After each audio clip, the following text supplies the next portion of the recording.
먼저 어제 오늘 나온 MBS 여론조사 그리고 한국갤럽의 여론조사부터 살펴보도록 하겠습니다.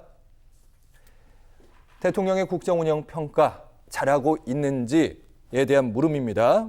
개요부터 잠깐 말씀드리면 왼쪽에 있는 MBS 같은 경우는 한국리서치가 했고요. 이번 주 월요일부터 수요일까지 표본 오차는 플러스 마이너스 3.1%, 오른쪽은 이제 한국갤럽입니다. 역시 이번 주 화요일부터 목요일까지 표본 오차는 MBS와 똑같고요. 말씀을 드리도록 하겠습니다.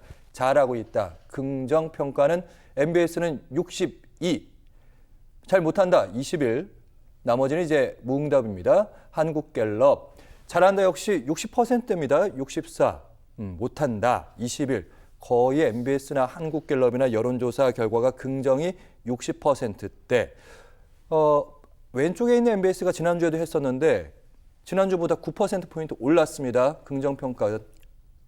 이게 참 재미있어요. 보면 두 그 여론조사가 똑같이 전화 면접조사거든요. 그렇죠. 그래서 하루 차이입니다. 그 갤럽은 24, 25, 26일 그리고 MBS는 23일과 24, 25.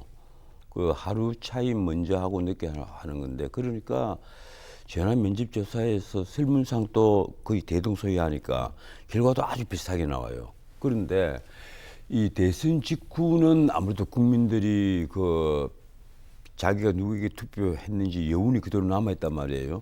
그때보다 지금 이재명 정권에 대해서 무려 그 갤럽의 경우에 보면 9%포인트가 올랐죠. MBS 쪽이요? 지금 MBS가 9%포인트가 올랐죠. 그거 보면서 제가 뭘 느끼는가 하면 역시 이재명 정권은 이 우리 국민의 급소를 정확히 알고 있다. 급소. 급소. 예.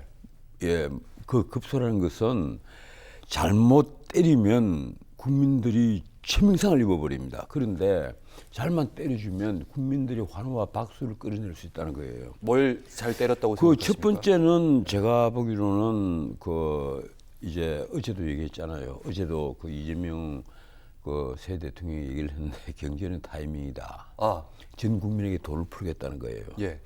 그걸 여론조사를 보면요, 전 국민에게 똑같이 풀자는 사람이 아직도 21% 정도가 나옵니다. 그것도 역시 그 이번 조사에 나오는데 그럴 정도로 전 국민에게 돈을 풀어야 된다는 것을 이재명 대통령이 알고 있는 거예요.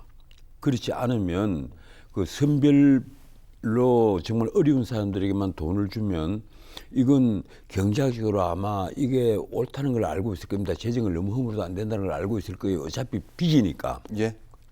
지금 추경을 2차 추경을 하면 결국 올 연말에 국가 채무가 1,300조가 된단 말이에요. 그렇죠. 예, 그러면 이번에 기준연도를 바꾸지 않았다면 50%를 넘는 것은 당연한 거고 GDP에 원래는 지금 예, 뭐 한 48%, 49%까지 갑니다. 49%까지 가는 건데 문제는 그렇습니다. 그래도 돈을 풀겠다. 이게 이제 국민들의 환호를 이끌어내는 거죠.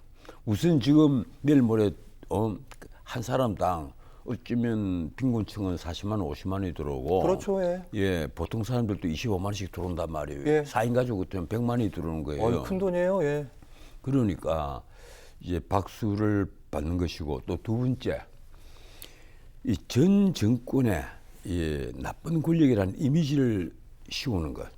쉽게 말해서 이 정권이 출범하면서 제일 먼저 한 게 뭐예요? 3대 특검 출범한 거잖아요. 그렇죠. 예, 그리고 내란 특검은 이 내란이 맞느냐 아니냐는 데서는 지금 헌법학자들은 아직도 이 내란에 반대하는 분들이 많이 있습니다. 왜 비상계엄 선포했다고 해서 왜 내란이라고 하느냐 이런 그 학술적 주장을 하는 분들이 많이 있단 말이에요. 예. 예. 근데 어떻든 윤석열에 대한 지금 나쁜 말들만 계속 지금 쏟아져 나오거든요. 그리고 이 권력을 잃은 그 이 한때의 권력자를 광장의 단두대, 옛날에 그 루이 16세하고 마리 앙뚜아네트를 프랑스 혁명이 일어나고 나서 콩코드 광장에 스위스로 도망간 걸 붙잡아가지고 콩코드 광장에 세워서 결국은 예, 목을 잘랐습니다. 단두대. 그리고 관객이라고 해야 됩니까? 광장에 모인 시민들이 엄청난 환호성을 이제 지르는 거예요. 그럴 수밖에 없는 구체제의 종말이니까. 권력자의 피를 보고 싶어하는 것은 어느 시대 때나 똑같은 겁니다. 그래서 지금 우리 국민들이 가령 내란 특검 그리고 김건희 특검, 최상병 특검이라지만 그 세 개가 모두 윤석열, 김건희 부부를 겨냥하고 있는 특검이에요. 다른 게 아니에요. 예. 이 세 군데 다 윤석열 전 대통령이 연관이 되어 있고, 그리고 김건희 특검도 이 내란 특검에도 아마 그 조사를 받아야 될 거고, 그리고 김건희 특검에 16개 이 혐의점은 말할 것도 없고요. 무려 16개나 됩니다. 맞아요. 예. 그래서 검사들을 8팀으로 나눠 가지고 이 사상 최대의 검사들이잖아요. 120명이에요. 새 특검에. 예. 지금 박영수 특검에 그때 검사들이 아마 20명 정도 있을 겁니다. 이러니까 120명이란 말이에요. 쉽게 말하면 윤석열, 김건희를 처벌하기 위한 검찰청을 하나 만들어 놓은 셈입니다.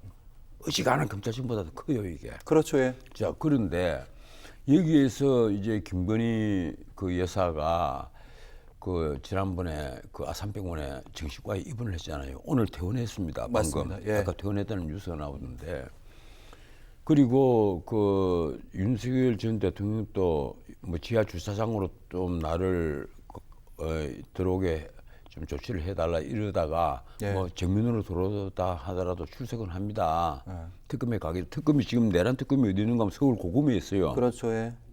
그러니까 서울 그 지방검찰청, 고등검찰청이 이제 한 건물인데 그 앞에 포토라인이 만들어지는 겁니다.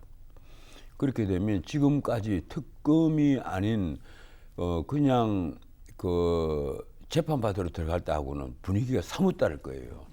그래서 지금 대중들은 이 전 정권의 나쁜 권력 이미지를 씌우는 거, 악마화 시켜버리는 거.